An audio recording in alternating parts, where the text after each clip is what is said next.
जिस समय हम इस विद्यालय में बैठते हैं ना, जिस समय हम इस विद्यालय में बैठते हैं, जब एक परिवार शहीद होता है तो कभी सोचिएगा उस परिवार के बारे में, सोचिएगा उन माँ के बारे में, सोचिएगा उन बहनों के बारे में, सोचिएगा उस भाई के बारे में, कभी सोचिएगा उस बूढ़े माता पिता के बारे में। आलम ये रहता है बेटा कि घर का चैन लुट जाता है, घर की सारी खुशियां चले जाती है, माँ का मांग का सिंदूर मिट जाता है, हाथों की लालियां चले जाती है, दादा दादी के बुढ़ापे की लाठी टूट जाती है, बुढ़ापे की दवाई चले जाती है, छोटी छोटी बेटियों की चोटियाँ चले जाती है, भाई की पढ़ाई, बहन की राखी चले जाती है। एक ऐसा विस्फोट होता है बेटा, चाहे वो पुलवामा का ही क्यों ना हो, उस जवान की तो बोटी बोटियाँ चले जाती हैं। अरे हमारे लिए तो एक जवान शहीद होता है, हमारे लिए तो केवल एक जवान शहीद होता है, लेकिन किसी के घर की तो रोटियाँ चले जाती है, किसी के घर की तो रोशनी चले जाती है। अगर हम उनके भावों का भी सम्मान नहीं कर सके तो आप जीवन में कभी आगे नहीं बढ़ पाओगे। अगर आप उस माँ का भी सम्मान नहीं कर पाए तो आप कभी राष्ट्र का निर्माण नहीं कर पाओगे। मैं अपने भैया बहनों से कहना चाहता हूँ कि जो माँ इस समय विद्यालय में हमको भेजने से पहले हमारे लिए नाश्ता बनाती है, वो बड़े संकट में रहती है। कई बार हमारे अभिभावक भी नशा करते हैं, पिताजी करते हैं या घर के बड़े सदस्य करते हैं, वो माँ उनकी प्रताड़ना भी सहन करती है, लेकिन वो माँ फिर भी जीवन जिंदा रहती है कि उसकी बेटी पढ़ सके, उसका बेटा आगे बढ़ सके।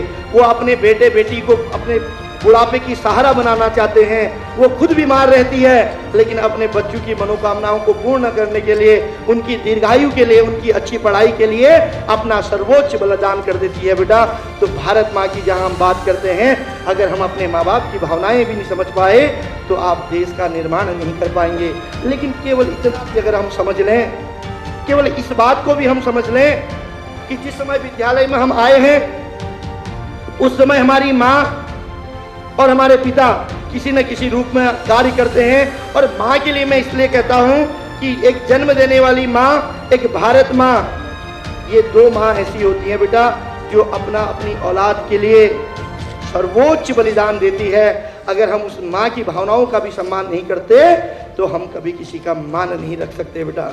कम से कम हम उन बातों को याद रखें, हम केवल उन बातों को याद रखें कि जब माँ विद्यालय को भेजती है, और कभी बार आपने देखा है, कई बार आपने घर में देखा होगा कि मेहमान आते हैं, अच्छा अच्छा पकवान बनता है, माँ हमको भी खिलाती है, मेहमानों को भी खिलाती है, लेकिन उसी समय आपने देखा होगा कई बार जब हम भोजन करके सोने चले जाते हैं तो स्थिति ये रहती है कि जिस कढ़ाई में माँ ने सब्जी रखी थी, जिस कढ़ाई में माँ ने पकवान रखा था, वो खत्म हो जाती है। माँ साड़ी के पल्लू से उस कढ़ाई को छिपा देती है बेटा। वो भूखे प्यासे रह के अपनी औलाद को महसूस नहीं होने देती कि वो माँ आज भूखी है, लेकिन फिर एक ऊर्जा के साथ अपने बच्चों को आगे पढ़ाने के लिए सुबह भेजती है। वो खुद भूखे प्यासे रह के भी आपके सभी मनोकामनाओं को पूर्ण करती है। लेकिन वही बच्चा जब 15, 16, 17, 18 साल का होता है, वही बच्चा यहाँ छठी से लेके 12वीं में पढ़ने के लिए आता है, वही बच्चा गलत संगत के कारण अपने माँ बाप को धोखा देता है। वही बच्चा जब नशे के आगोश में, जहाँ नशे के आतंक को बढ़ावा देता है, वही बच्चा जब बड़े होके उस माँ बाप के ऊपर हथियार उठाता है, वही बच्चा उस माँ को जब पूरी समाज के अंदर अपमानित करने का काम करता है बेटा, तुम मानो न मानो आप अपने माँ बाप के कातिल बन जाते हो। जो माँ 100 साल जीने वाली थी उसको अल्प आयु में दुनिया छोड़ने के लिए मजबूर कर जाते हो। अरे देश की रक्षा करना तो दूर की बात, डॉक्टर इंजीनियर बनना तो दूर की बात, अगर आप इंसानियत भी नहीं रख सकते तो जीवन में तुम कभी आगे नहीं बढ़ सकते हो। कम से कम देश की रक्षा करने से पहले अपने माँ बाप की दीर्घायु की कामना करो बेटा। उस माँ की ताकत बनने का कोशिश करो। वो भले ही 5 पढ़ी हो, वो भले ही कम पढ़ी लिखी हो, भले ही उसको बोलना नहीं आता हो, लेकिन तुम बोल सको, तुम बढ़ सको, तुम पढ़ सको, इसलिए वो माँ भूखी रहती है। और आज उम्र कितनी हो गई, आपके मम्मी पापा की उम्र कितनी होगी अगर आप पूछिए अपने आप से, तो लगभग 40 साल से लेके 45, 50, 55, 60 साल।